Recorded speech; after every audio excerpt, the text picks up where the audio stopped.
Picture this. You need a crossover vehicle below 1 million Philippine pesos, easy to drive around and fuel efficient. Maybe it's time for you to consider this car here.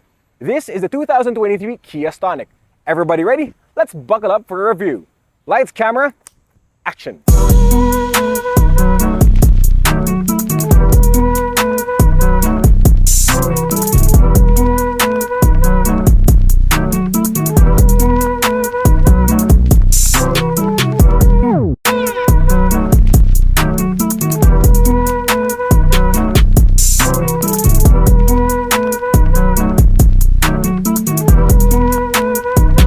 Let's begin our tour with the front grille. This is what you have. So aside from the iconic color it has, it's got the new Kia logo there, which is pretty different from the 90s days, and it's got its front grille here with its chrome accents.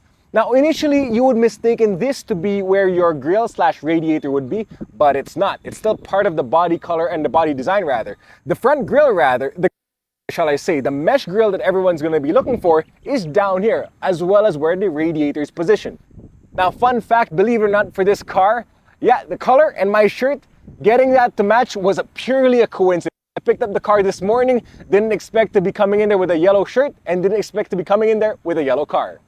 For the side of the Kia Stonic, this is what you have. Now, for this side, of course, you have a bit of plastic down here, which is just about right, matching with the yellow and the black color contrast there.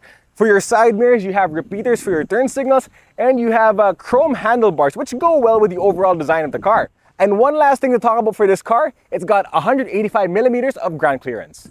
For the rear of the Kia Stonic, this is what you're looking at. Now, your taillights, it's pretty iconic. It does match your headlights as well. You got your extra brake light up there. Now, this car does not have a power tailgate, but what it does have though is 325 liters of cargo capacity. Now, what does 325 liters look like? Well, here it is. It's actually pretty big. It's a little bit deep here, but that's fine though, seeing as though the car doesn't really sit pretty tall. So it's pretty much okay. As you can see, I fit properly inside. Not that you want to be sitting here, but of course, if you do have other things that you need to put in here, there's also a privacy cover here, which does keep your stuff away from prying eyes. Oh my gosh, ang hirap nito. Ah! Okay. Yeah, there you go. That proves to show it's pretty deep. Again, you can fit the person in there, but it's not glamorous. One last thing before we proceed with the rest of the tour. Come closer, camera. I'm going to show you something. For this car, you also have one of these inside. This is a spare tire.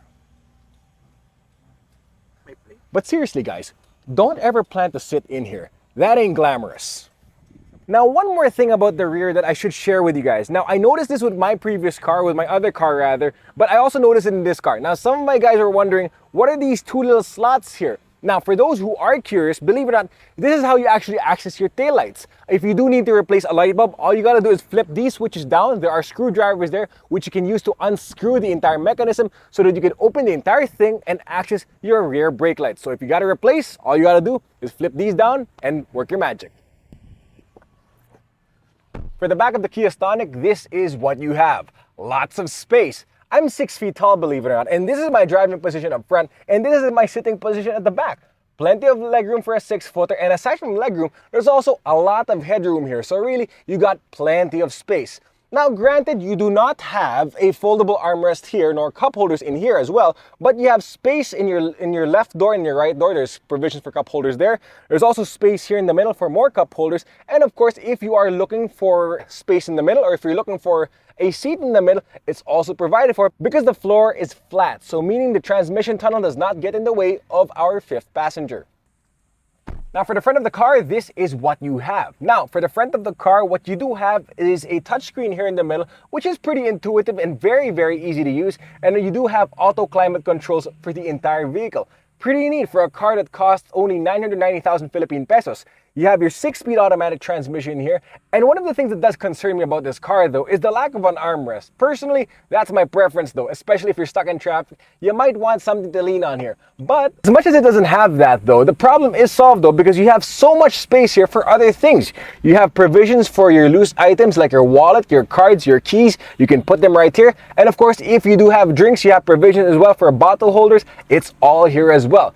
interesting thing about the bottle holders, aside from also having them on the sides of your doors, is that the one in the middle here has provisions for a big bottle on the back side. And of course, if you have a smaller bottle, you also have space for it right here up front. So it does fit like a glove in either way or in either size.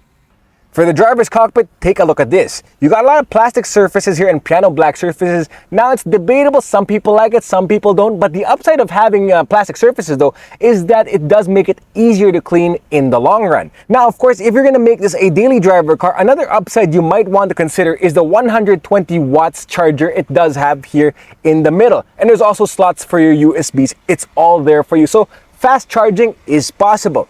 Now for the car, of course, in the driver's side, of course, you do have your usual suspects here. You got your speedometer, digital and analog, it's all there for you. And of course, to control it, on the right side, you have your controls for your infotainment system, and on the left side, you have your controls for your radio and other audio preferences. And of course, one other quirky thing I noticed about this car, it's got traction control. Drifters, any idea? I wonder what happens if we turn that off. Now, before we get this car on the road, let's pop the hood and see what it's got. Now, under the hood of the Kia Stonic, this is what you're looking at. It's got a 1.4 liter gasoline engine with a 4-cylinder, and it does have 98 horsepower and 132 Newton meters of torque. Now, some people might wonder, is there enough power to the car? Believe it or not, there actually is. And it's pretty fuel efficient, given the fact that this car does have a 6-speed automatic transmission with a manual override. So this car does average anywhere from 9 to 12 kilometers per liter, depending on your driving habits and or conditions. Okay, so driving the Kia Stonic. Alright, so I've had the car for the better part of half the day right now after picking it up from Kia Otis Manila earlier today. And pretty much since I got the car from Otis and bringing it here to our shoot location, I've already had a good idea of how this car pretty much drives. Now, I like how the acceleration, it's there for you. Now, if you need something that can take you from 0 to 60 in 3 seconds, you're looking at the wrong car, okay? But if you need something to give you the best fuel economy possible, to average anywhere to 12 kilometers per liter on the highway or 7 in the city, this is the car for you. Now, the other things I do also like about this car though is how light the steering is. Sobrang gaan ng steering nito, magaan ang manibela, so really you do not have a tough time whenever you drive this car, whether at low or at high speed. Plenty of visibility, so you really don't have a tough time maneuvering in any space whatsoever. And if you do have to park, again, you do have a backup camera. Another thing I also like about this car though is also how grabby the brakes are. The other thing about this car though is that it does have the 6-speed automatic transmission. Now, if you don't like how the car accelerates, this car does have a manual override, so meaning you could be able to control the gears at your preference. Now, for ride comfort, other experts do say that this car does have similarities to the Kia Soluto, and I do agree with them in that. It does have a very sedan-like experience to it, but of course it does have just a little bit more height, which does give you a bit of a more commanding presence. Is that a good thing? Yep. You know, is it a bad thing as well? Possibly, depending really on your preference at the end of the day. One more thing I have to mention about comfort is the body roll, or lack of a body roll.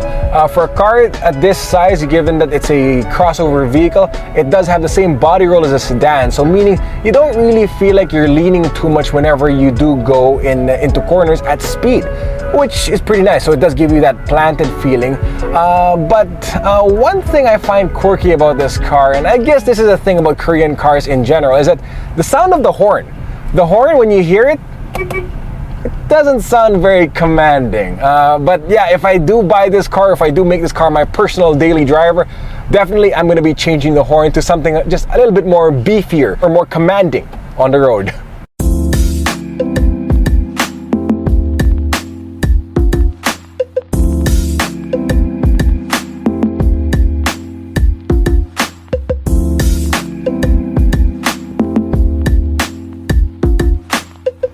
So after having the car for the day, after giving you the tour, letting you know more about it, let me give you a quick recap of the Kia Stonic. Now the Kia Stonic. This car is very, very easy to drive and perfect to have as a daily vehicle. Visibility is great, fuel economy is impressive as well given its size and given the size of the engine, the horsepower and the torque that it does produce. Now to the visibility, the big windows and the backup camera is a godsend, especially if you are stuck in traffic. Now adding to the driver comfort is the electronic steering assist this car does have, or electronic power steering, whichever way you describe it as, because it does give you extra and easy maneuverability whether you're driving at low or at high speed. I also like how grabby the brakes are, so meaning the car is easy to accelerate, but if you have to stop instantly, it's there for you perfectly and effortlessly. And priced at 990,000 Philippine pesos, for sure, you're getting a solid bargain having this car in your garage. Before anything else, I want to say thank you very much to our friends from Kia Otis Manila, especially to Miss Jean and to the rest of the Auto Hub team for allowing me to borrow this car for the weekend. If you want to check it out, if you want to test drive, or if you want to buy a unit, you can check them out. Links will be posted down below. And once again, that concludes our vlog for today. Thank you very much for watching. Make sure to like, subscribe, and follow us on social media. And until then, I will see you on the next vlog. So I have the car with me for the rest of the weekend. I gotta go to some events, but in the meantime, buckle up, stay safe. See you in the next vlog.